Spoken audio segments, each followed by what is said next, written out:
following announcement has been paid for by the WZWA network.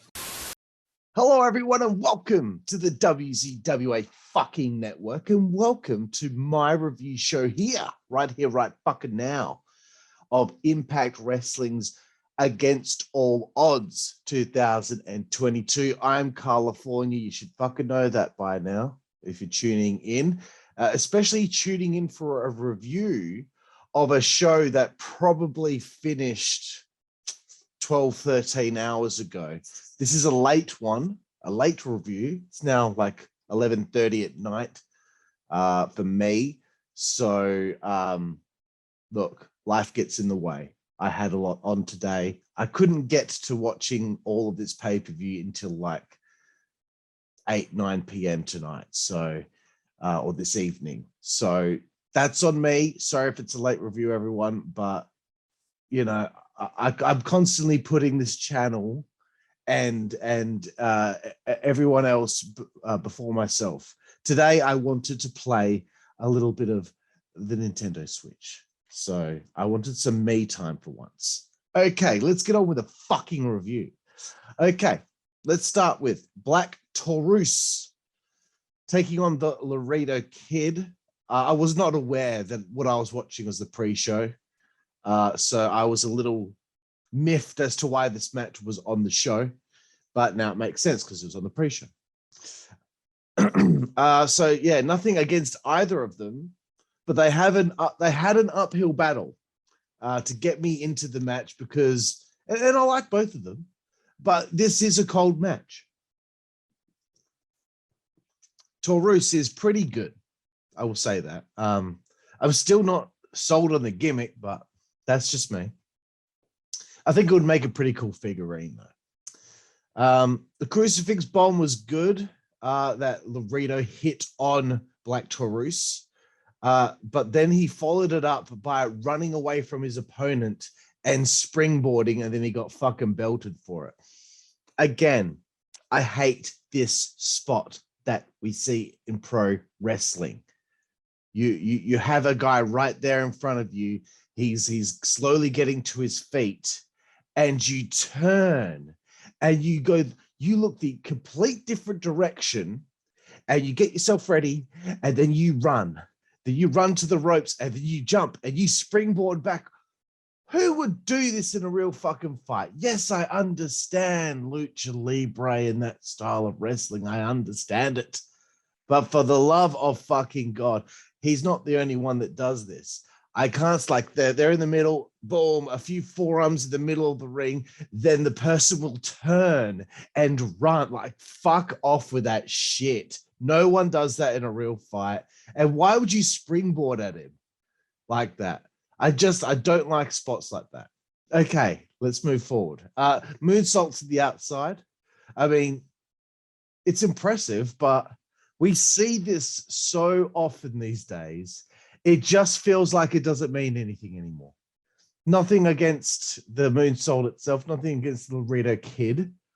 I think he's great. He's a talented guy, but I think I'm getting a little burned out on wrestling, everybody. I don't know how people could do this over and over and over again. You know, because like let's kind of like analyze this a little bit.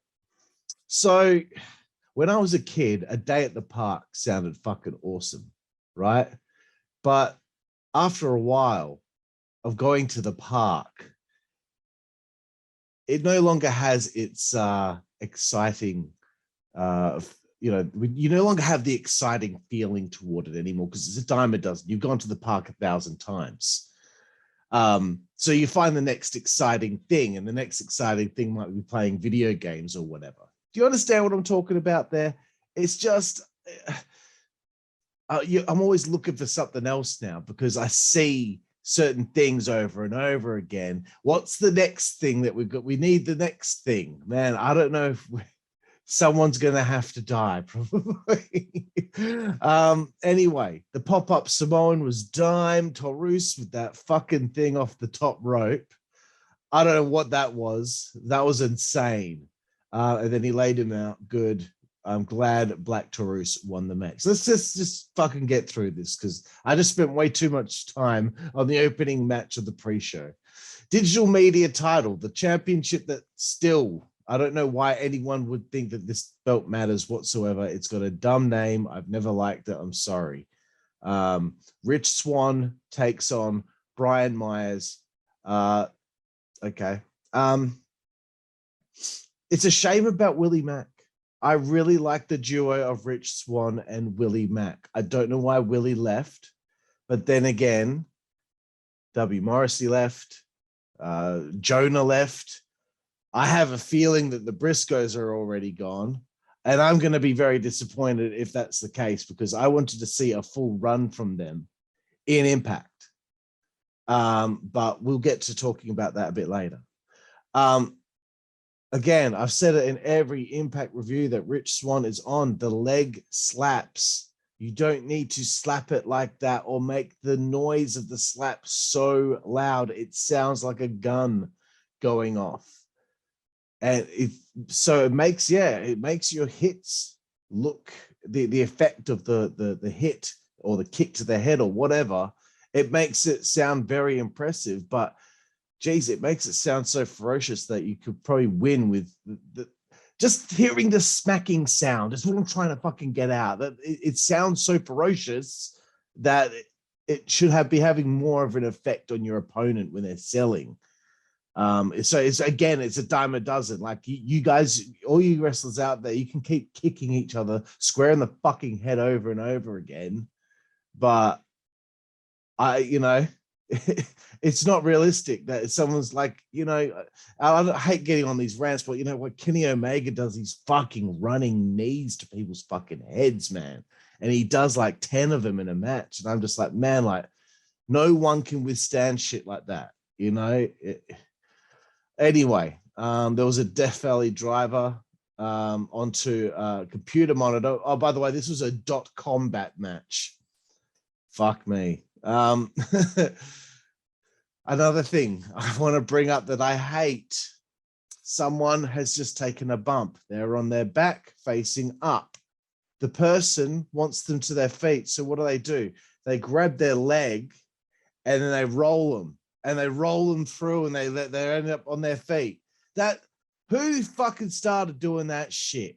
Who started doing that shit? Because that is fucking horrible. I don't know. And now everyone's slowly but surely starting to do it. I think Wardlow powerbombed like MJF when he powerbombed him 10 times. He kept on rolling him through, picking him up. Man, no. Again, it wouldn't happen in a real fight. Yes, I know wrestling is not real, but come on, man. Then there's more shit I'm going to complain about later when it comes to some of the new shit that I've been seeing. Swann goes through the monitor in the corner, and then Brian Myers wins. Good finish. New digital media champion. Whatever. Who cares? Who cares? Like, geez, call it the television title. Call it something else. That secondary title that Impact's already always had, aside from the X Division, it's always been a nightmare, hasn't it? That it was the Global Championship, then the Legends Championship, and it gone through so many different fucking variations. Let's get away from the pre-show now and let's get to fucking Against All Odds. Very good Phil Collins song, by the way. They're at center stage, baby, in Atlanta, Georgia. And, at least Impact are touring. That's good. It's a nice change for them, I'd say, considering all those years where they were just in one fucking location.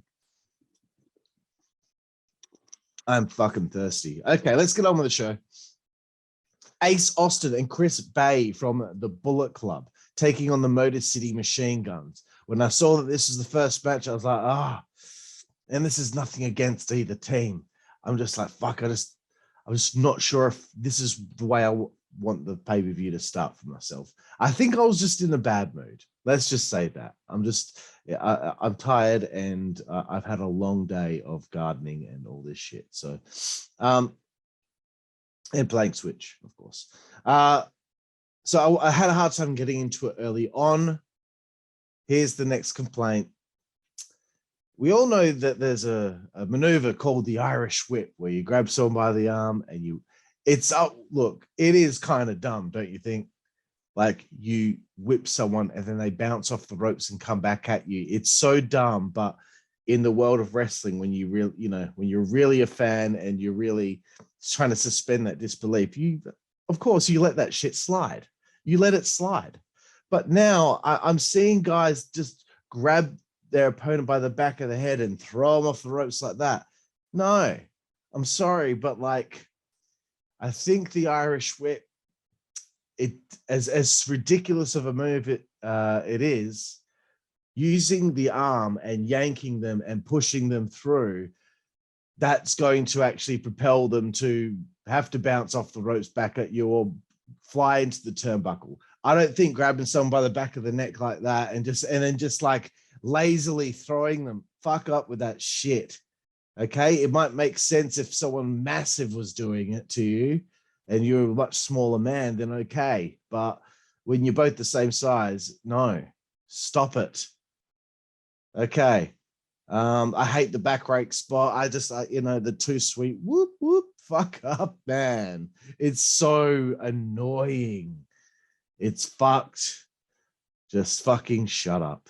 Some good false finishes in this, especially the one after the cradle shock. I didn't have many notes in this. The match had good pace. You got the epic Motor City Machine Gun stuff. They get the win, and I just wonder what comes next for them. I wonder if they get bored sometimes. They go their separate ways for a bit. They do a little bit of this, a little bit of that. What's next for them? We need an angle, I feel. I've seen Sabin and Alex Shelley. I've seen them in a couple of little angles here and there over the last few months, but nothing where they've really had something to sink their teeth into. And I've always said Impact's creative is the best in wrestling right now. I want to see a little bit more story going on with some of these guys. Something real serious should take place, I think, with the Motor City Machine Guns, considering this is probably like their last run together in Impact Wrestling, I would imagine. A nice interview segment with the ever so gorgeous Gia Miller. Damn. With America's Most Wanted, the Good Brothers and Heath. Very good stuff. Liked it. Let's move forward. Mickie James and Mia Yim takes on the Virtuosa, Deonna Purrazzo and Chelsea, my fucking God, Green.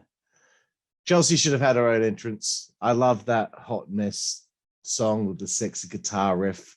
She needed to have her own entrance there. Just putting it out there. Match started off.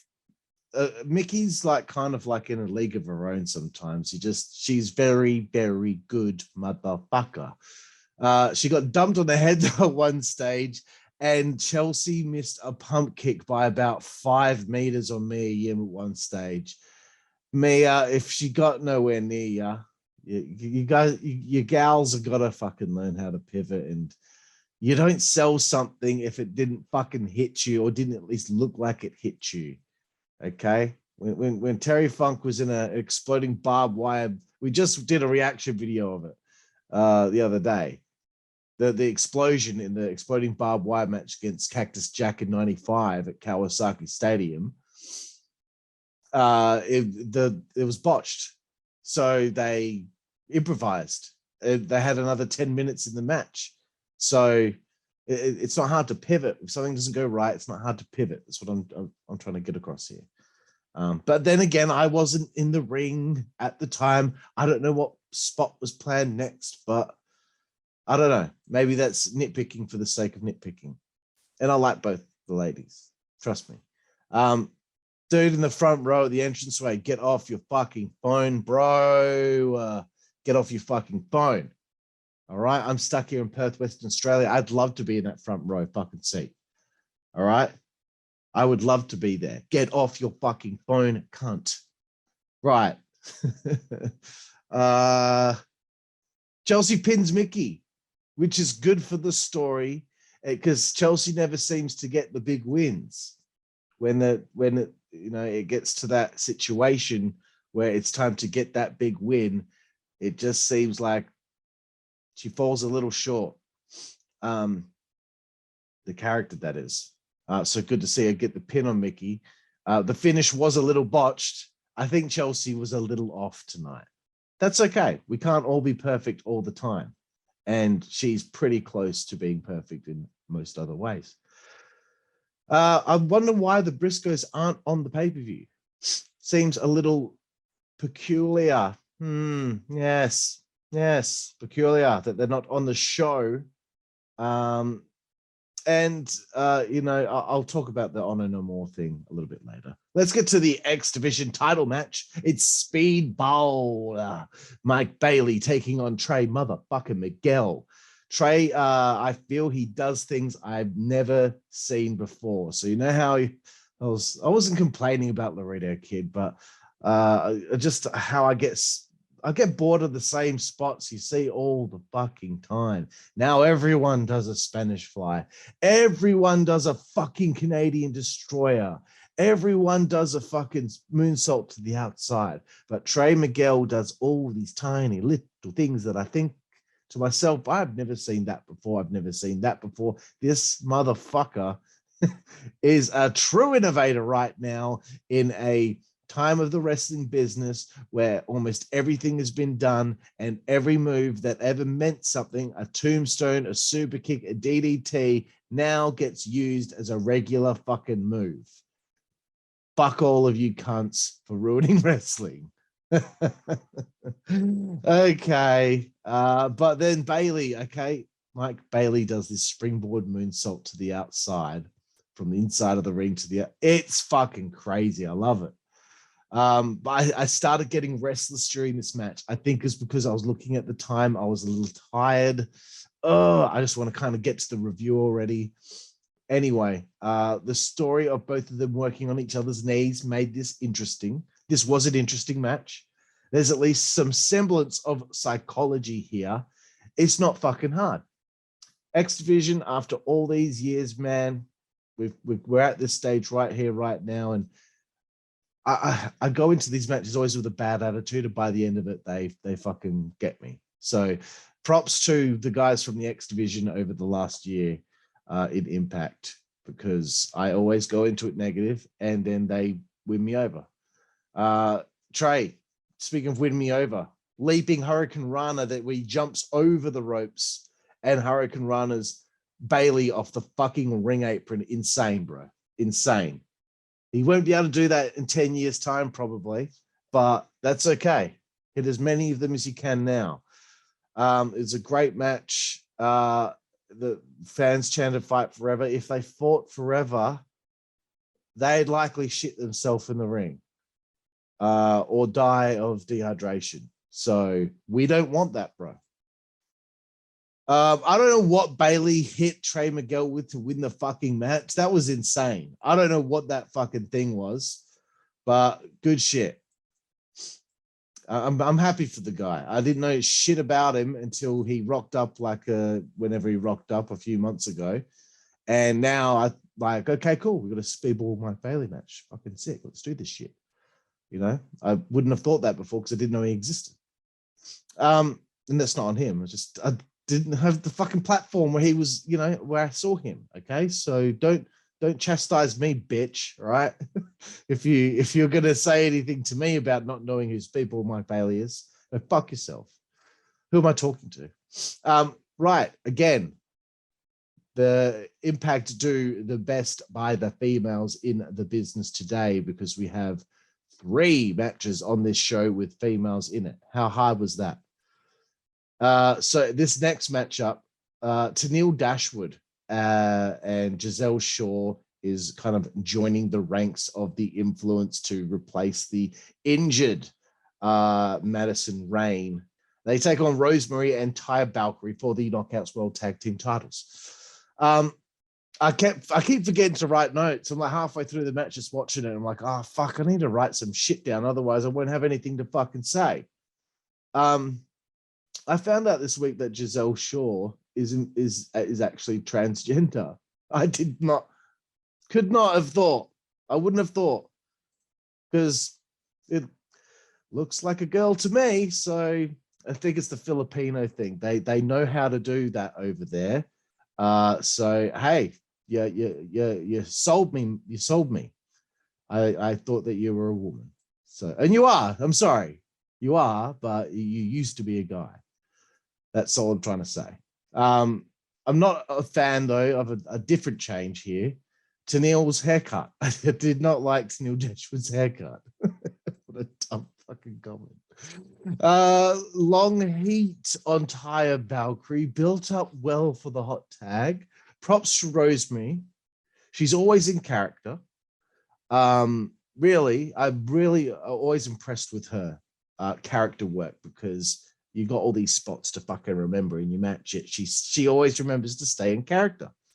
Gisele, what am I talking about here? Oh, okay. I can't even remember what this was. Oh, that's right. She does this spinning fucking splash. She jumps off and she spins in the middle of the air and she splashes her opponent. She fucking missed.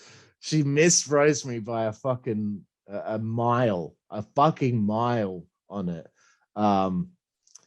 There was a great finish to the match, though. There was miscommunication with Tenille and Gisele, and then a beatdown on the baby faces took place after the match, after they retained the titles. I thought Havoc was going to make the save.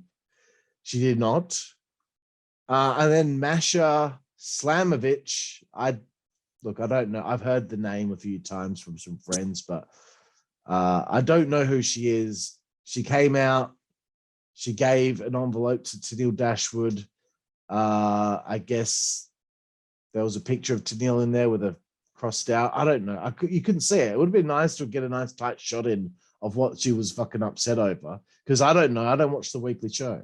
I don't know who this chick is, but if Tenille Dashwood is actually fucking intimidated by her, I would say that's stupid, because she was fucking tiny. Okay, Honor No More takes on the Good Brothers, America's Most Fucking Wanted bro, and Heath. I just want to know firstly what's going on with the Briscoes. I'm gonna have to do some research after this. I should have read or gone onto some websites to see if something's going on with them, or if they're just, maybe there's an injury, or I think one of them had a baby, another baby recently, but they got like fucking 15 children between them. So I don't know why, why you might need to take time off for that. But nonetheless, it just seems like this angle with Honor No More started off really good. I was really excited about it, but all they've done are these like 10-man, 8-man tags for the last few months. I don't have a problem with it. I'm not, it doesn't offend me. But shit, bro, it's kind of, I feel like the angle is starting to unravel. It's starting to not mean anything anymore. They're a part of the company. They're still a faction together. But I just have a feeling that it's going to be over soon. Taven and Bennett are going to be gone. Maria's going to be gone. I just have a feeling. It will be interesting to see Chris Harris wrestle again. He hadn't wrestled in a few years. I interviewed him on the Insider's Edge podcast, which you can find on this YouTube channel, where we talked about the fact that Chris was probably done with his time in the ring. And I had such a great chat with him that to see him, I consider him a friend of mine now. So to see him perform in this match right here, right now, knowing how he felt about the way his career kind of wound down back in the day, this meant a lot to me as a fan. And Chris and James Storm look like they're having fun on the ring apron there. So I was pumped for this. Another thing I wanted to kind of segue into before I talk about the rest of the match, the Bullet Club thing here in Impact Wrestling. I haven't been watching the weekly show, obviously, but I don't understand the point of this Bullet Club thing because they're not following up on a lot of things. Is Jay White gone now? Are the Good Brothers still in the Bullet Club? When they turned on that tag team, got kicked out, why wasn't there any, follow up on that? Did you really bring Jay White in to have him beat a plethora of talent in Impact only for him to just leave? I don't know if that's, it just seems like people don't stick around long enough in this company. And angles, some great angles, but some of them end up fizzling out a little bit because people end up leaving the company or whatever. And another question I had is, what's the go with James Storm these days? I don't understand how the man is not either in NWA or an Impact on at least a fucking more prominent basis. Chris got the tag in. I was pretty pumped about it. He did well. And then the story of the match, though, was the disrespect from Honor No More to PCO, which was a nice little fucking touch. Harris on the apron for the hot tag, man. I was so pumped for him to come in for that hot tag. The death sentence getting cut off, that was disappointing, but it was a teaser. It was a teaser, cunt. The end of the match was pandemonium. PCO looked to go to the top rope and then ended up diving to the outside. I don't know what happened, if he fell off. He ate absolute shit, bro. It was wicked. And I couldn't fucking believe it, man. AMW hit the fucking death sentence to get the pictory. Pictory. Did I really just say pictory? You can't. They got the victory. I was so fucking pumped for Chris Harris. He fucking hit that leg drop. You know what? And I actually fucking pounded my hand together, clapping. I was so fucking excited over that because I really think a lot of Chris Harris and am very happy for you, my friend. A cameo from Raven. Quote the fucking Raven nevermore, bro. And then he ends up showing up for the Clockwork Orange House of Fun match on commentary with the boys as Moose takes on Sami Callihan. Moose attacks Sami before the match begins. Moose took an insane backdrop through the table on the outside. Moose is fucking killing it lately, bro. He's taking some hectic as fuck bumps, dude. There was a GCW chant and Sami fucking shut those cunts the fuck up. And the GCW chant came because someone grabbed a door. It's like, shut up. Stop trying to get yourself over. I love the part where Sami grabbed Moose's dick to reverse a powerbomb. The DVD through the chain link fence panel, fantastic. Moose smashing a fucking bottle over Sami's head. It's a shame that we didn't get a nice effect of glass breaking into the air on that one. There was a great facial expression from Sami when Moose fucking jammed the fucking broken glass shard into his fucking fat head, cunt. It was sick. Choke bomb through the table. What a fucking war this was. Especially the part where they were trading off smashing doors over each other's head. So I really thought that this was match of the show. Staple gum into Sami's foot was an excellent reversal of a pile driver. Powerbomb through the chairs. Moose is fucking taking some hectic shit here. He gets a staple gun to his dick, which gets a great reaction. And Raven just plainly states on commentary, a staple to the dick. I liked it. They both grab these two cardboard boxes and empty them. Lego is in one box, broken glass is in the other. We get a Cactus Driver 97 onto the Lego and then onto the glass. Then all of a sudden, Steve Macklin shows up and attacks Sami Callihan. I'm sure there's some reason behind this. I don't know what it is, and that's for a fault of my own. But Steve Macklin needs his momentum back because the last few pay-per-views, I feel like he's taken a back seat when he was really on the rise. Let's get him back to where he was. We need more Macklin, motherfucker. Moose Spear Sami gets the win. Fucking good. moving forward, at this point, I've thought to myself, man, I've had enough. It's getting late. I want to go watch a film or something. I don't want to. It's just, I had a long day. Let's just say that. It was a long day of fucking working in the garden, playing video games, shopping, all this shit. Then I had to watch this pay-per-view, also organize dinner, mate. And it's Saturday. This is what I spent my Saturday doing. I used to do heaps of fun shit. I used to go out all the time, go to bars, go to clubs, go to parties. I just spent my I used to sing in a rock band as well. I just spent my Saturday gardening, watching wrestling, and reviewing wrestling. And it is now midnight. And I'm in the middle of recording this review. And I bet you like 12 people will watch this as well because the review's going up so late.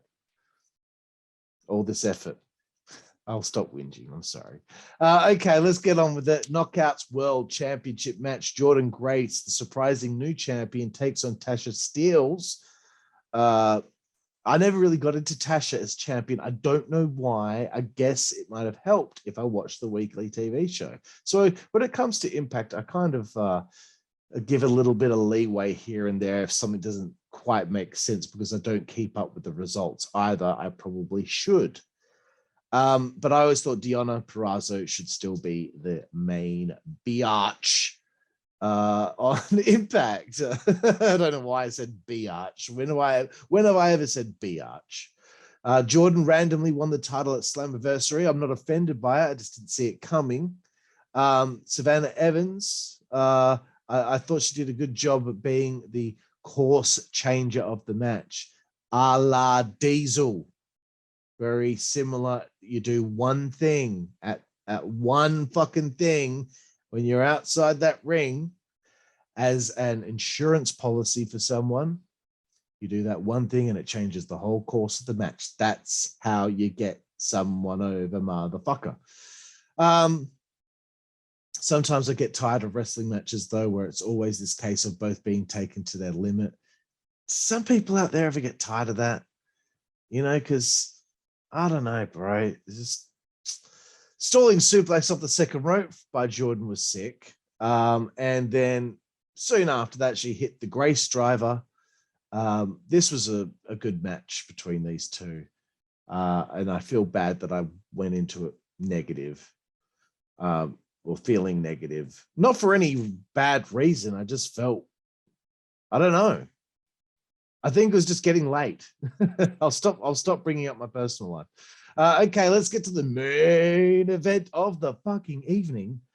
Josh Alexander, the walking weapon, takes on Joe Doering with Deonna at ringside. I was surprised by this pairing. You know, I guess after Slammiversary, they decided to slot Joe into this spot. So that's interesting. Something different, someone different. There's nothing wrong with that. It's like when Hardcore Holly challenged Brock Lesnar at the Rumble that year, or, you know, you finally start seeing people that don't usually get that opportunity to be in the main event, show what they can do, show if they can hang. Because Josh Alexander would be, I think he's the bar right now as far as being a world champion in pro wrestling and closing the show is concerned, you little fuck. The psychology of Josh weathering the storm, constantly trying to figure out a way to get that win. He's the best world champion in wrestling today. He never disappoints, bro. Joe reminds me of an unredeeming heel character from something like Red Dead Redemption. I like it. Alexander's matches always feel like a chess match. He's always just copping a fucking beating. He's copping so much shit. But with the mind games and the tactic changes throughout the match, he always ends up appearing to be the aggressor by the end of the match after the heat he just dealt with. It's like a chess match when it comes to Josh Alexander, and I like watching the character slowly but surely try and figure out a way to get the win over somebody that it's a fucking tall order to beat. C4 Spike, he gets a nice win. What's the next angle? I don't know. It's because and that's the end of the review. But I don't know because, like, for me, babyface title reigns usually suck. Like, that's just my opinion as a fan. I prefer long-term heel champions. Babyface wins the title, few months title reign, drop the belt back to a heel before we build either that person back up or we build up a new babyface to be champion. But I think Josh Alexander's doing a fine job as it is. And I'm not complaining or anything about, Josh being champion, because obviously I think he's great, but just sometimes I just feel like, fuck, I'll get a little bored of because like WWE Reigns is never there, or wrestling or whatever, and he's got both the belts, and AEW, fucking Moxley's a champion. Like, that bores the shit out of me. So it's just like, I don't know, bro. I don't know. Maybe I should stop fucking whinging, hey? And finish off this review. Thank you all out there for checking out my review here of Impact Wrestling's Against All Odds. I'm going to give it a 7 out of 10, I think. Very close to getting a 6.5, but 7 sounds fair. I think the Moose Callihan match is definitely something you should all go out and take the time to watch. Alexander versus Joe Doering was also a pretty good match. And I think maybe you got to check out at least the last half of that 10-man tag and see Chris Harris in all of his glory. Thank you all for checking out this review here. I'm Karlifornia.